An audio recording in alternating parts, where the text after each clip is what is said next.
Sekitar 1.300 peternak sapi perah di Boyolali, Jawa Tengah khawatir gulung tikar karena usaha dagang Pramono yang terlilit masalah pajak 670 juta rupiah. Pramono selama puluhan tahun berperan penting bagi peternak sapi perah untuk menyediakan pakan dan pembelian susu. Namun, UD Pramono saat ini terpaksa menghentikan usahanya sementara waktu setelah rekeningnya diblokir karena tunggakan pajak sebesar 670 juta. Situasi ini mencerminkan ketidakadilan yang dihadapi rakyat kecil terkait kewajiban pajak. Apakah beban pajak yang ditanggung pengusaha kecil semakin menyulitkan mereka bertahan di tengah persaingan dan biaya operasional yang tinggi? Lantas, bagaimana solusinya? Untuk membahasnya kami terhubung dengan Bung Yuwana Triutomo. Kita sapa terlebih dahulu. Assalamualaikum warahmatullahi wabarakatuh, Bung Yuwana. Waalaikumsalam warahmatullahi wabarakatuh. Bung Anggi.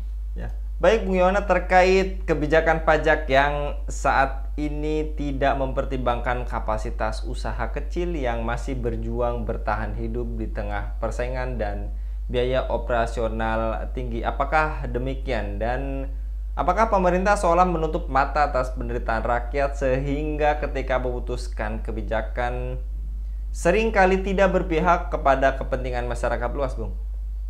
Ya, baik Bung Anggi. Raditu billahi robba, wabil islami dina, wabi Muhammadin nabiyya wa rasulah, Robi sidini ilma warzuqni fahma, Robi syrah li sodri wa yasir li amri, wahlul uqdatam min lisani yafqahu qawli, amma ba'd. Jadi titik terkait kebijakan pajak ini sebetulnya tidak hanya pada UMKM Udi Purnomo saja, eh, usaha mikro, kecil, dan menengah Udi Purnomo saja, Bung. Kita juga mendengar viral di medsos X ya, seorang pedagang ayam ditagih pajak 500 juta rupiah. Kalau Udi Purnomo ini kan di Boyolali, ditarik 670 juta. Kalau pedagang ayam ini 500 juta. Padahal mereka itu kan wong cilik gitu loh, Bung. Jadi usahanya juga usaha cilik gitu. Namanya UMKM ya. Usaha mikro, kecil, menengah. Apa tidak kasihan gitu loh ya. Jadi apapun alasannya ini perbuatan tidak adil gitu loh. Coba bayangkan Bung Agi, UMKM dikejar-kejar agar bayar pajak. Lalu bagaimana dengan para koruptor yang selama ini dikejar-kejar tidak? Selama ini kemana mereka bersembunyi? Ada Harun Masiku, ada Edi Tamsil, Samsul Nur Salim, dan kawan-kawan itu pada kemana? Terus mengapa juga yang dikejar-kejar itu pajak UMKM yang bisa jadi pelaku-pelaku UMKM itu memang tidak tahu tentang ilmu-ilmu perpajakan dan pencatatan-pencatatan akuntansinya seperti apa, terus aturan-aturannya bagaimana dan sebagainya itu kalau kalau di benak mereka bisa saja mereka stres duluan Bung mikir kayak gitu itu. Terus bagaimana dengan usaha-usaha yang sifatnya non UKM ini? Usaha-usaha raksasa, multinasional, misalnya apa mega industri. Itu mengapa yang dikejar-kejar pajak itu bukan mereka saja itu, justru mereka berani terang-terangan ngemplang pajak seperti berita beberapa waktu kemarin ya di Kapuas Hulu itu beberapa perusahaan perusahaan besar menghindar bayar pajak yang kalau di total eh, kurang lebih 1,9 M itu. Kan ini aneh, Bung. Jadi memang problem pajak ini sifatnya sistemik, Bung. Di level teknis mikro, di level kebijakan makro, bagaimana strategi nambah kekayaan negara maupun di level filosofi global yang memang pembangunan selama ini mengadopsi sistem kapitalisme. Begitu, Bung Anggi. Baik, Bung Yona, apakah pemerintah tidak menyadari dampak kebijakan pajak yang semakin tinggi? Rencananya tahun depan naik kembali setelah sebelumnya naik 1%. Apakah ini juga menyumbang pada tingkat pengangguran dan kemiskinan rakyat, Bung? Oh iya, Bung. Sebetulnya kalau kita bicara pemerintah terkait tanggung jawab pemerintah terhadap pengelolaan UMKM dan sekitarnya, ini kan menjadi tugasnya Menteri UMKM yang di yang sekarang dipisah ya. Sebelumnya kan digabung dengan UMKM dan koperasi. Sekarang dipisah UMKM sendiri, koperasi sendiri. Tanggung jawab Pak Maman Abdurrahman itu. Nah, apakah Pak Maman ini sudah mendukung UMKM ini, ya, misalnya dengan memberi bantuan modal, memberikan pelatihan-pelatihan. Tapi yang jelas untuk kasus pajak ini sampai sekarang saya belum mendengar ada beritanya. Seandainya ada pun kok saya ragu bisa sampai di lapangan ya. Mengapa? Karena banyak sekali pelaku UMKM yang merasa belum cukup terjamin keberlanjutan usaha mereka. Ya, misalnya pajak dan regulasi ini justru sering dirasa menjadi beban yang memberatkan UMKM ini. Padahal mereka masih dalam tahap bertahan, ya, masih tahap merintis, ya, masih berusaha untuk establish gitu. Tuh. Ya, misalnya juga eh, meskipun UMKM itu memperoleh tarif pajak final 0,5% ya dari omset misalnya itu, tapi itu pun juga dirasa eh, apa dirasa masih menjadi beban. Biaya tersebut tetap terasa besar bagi UMKM itu, yang keuntungannya tidak seberapa, tidak seimbang jika jika dikalkulasi dengan pajak ini. Apalagi dalam kondisi yang situasi yang serba sulit seperti sekarang ini, ya, bahan baku naik, harus sewa tempat dan sebagainya. Selain itu, faktor seperti akses pembiayaannya, dukungan teknologi, pasar, ya, itu masih menjadi kendala besar bagi UMKM. Itu makanya kemudian regulasinya itu jadinya jadi kaku gitu, jadi tidak fleksibel gitu, proses administrasinya rumit begitu. Nah, ini kan malah menjadi penghambat perkembangan UMKM itu untuk bisa bertumbuh begitu. Nah, coba kalau misalnya benar-benar pemerintah eh, menjamin keberlanjutan UMKM, pemerintah mestinya kan melalui Menteri UMKM ini menghapus kebijakan pajak saja gitu. Bahkan untuk seluruh usaha dan bisnis. Kenapa? Karena dalam Islam narik pajak itu hukumnya haram ya, sebagaimana hadis la yahillu malumriin muslimin illa biti bi nafsihi. La yahillu, tidak halal harta seorang muslim kecuali dengan kerelaannya. Kira-kira umat ini ditarik pajak itu rela nggak, Bung? Ya, jelas sekali. Mana ada yang rela gitu. Kalau rela, terus ngapain harus ngemplang juga gitu loh.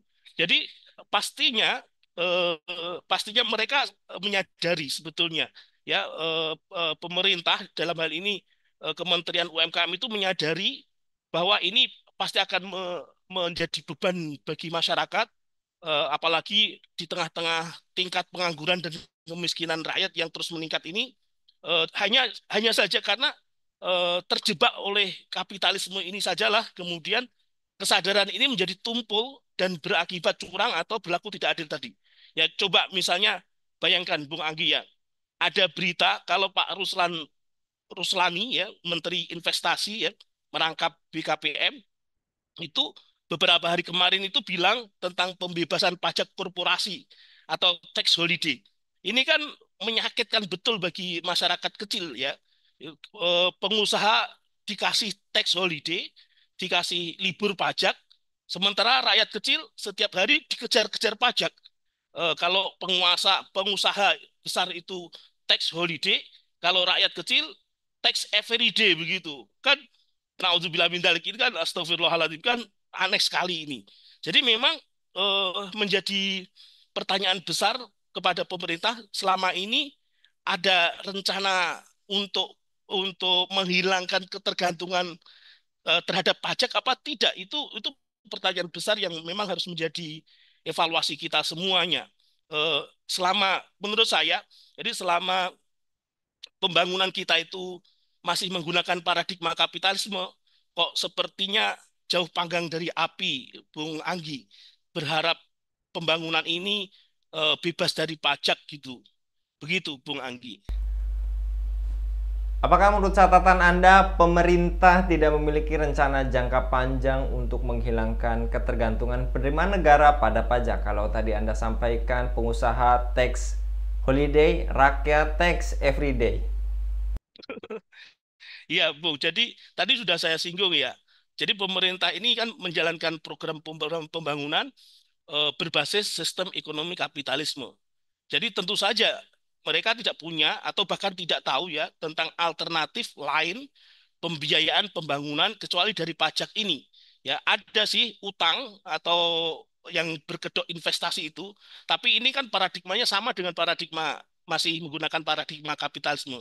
Selama negara menjadikan pajak sebagai instrumen utama untuk mendapatkan pemasukan APBN, selama itu pula pemalakan negara kepada rakyat akan terjadi. Padahal kalau kita buka data APBN 2025 itu jelas sekali negara akan defisit 2,53% ya. Ini APBN 2025. Sekitar ya 616,2 T lah ya. Ini. Jadi akibatnya besar pasak dari tiang gitu Bung Anggi. Jadi pendapatan yang diperkirakan 3.000 sekian T tadi itu dari pajak sendiri 2.490 sekian T itu ya. T itu triliun ya. Jadi pendapatan paling besar memang dari pajak. Sementara belanja di angka 3.621 sekian T tadi. Jadi selama kapitalisme menjadi paradigma yang digunakan dalam pembangunan nasional ini, tidak mungkin pajak itu hilang dari program pembangunan nasional ini. Begitu, Bung Anggi. Lantas bagaimana Bung Yona terkait solusi Islam menjawab problem pajak yang terjadi saat ini?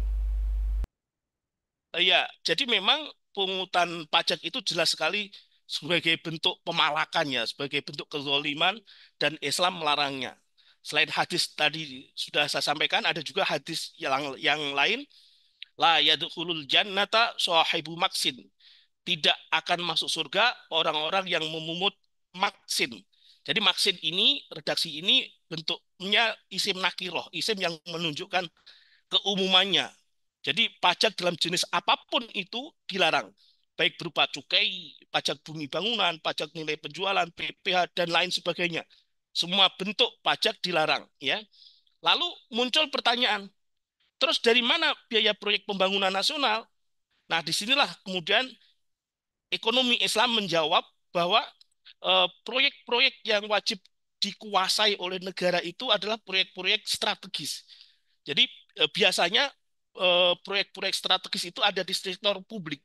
Ya misalnya infrastruktur jalan raya, industri berat untuk pertanian yang bisa mendukung ketahanan pangan dan sebagainya dan sebagainya. Maka solusi pendanaan pembangunan atau proyek-proyek ini tidak boleh dari pajak dan utang luar negeri ya. Utang apalagi utang luar negeri yang berkedok investasi itu tidak boleh.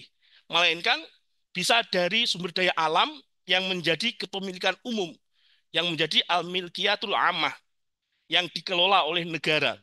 Andai saja ya, ini amin semoga Allah mengijabah, negara mengelola APBN itu sesuai syariah, maka harta yang terkategori al-milkiyah al-ammah ya, berupa sumber daya alam yang melimpah di negeri ini, itu bisa mencukupi pendanaan proyek-proyek tadi.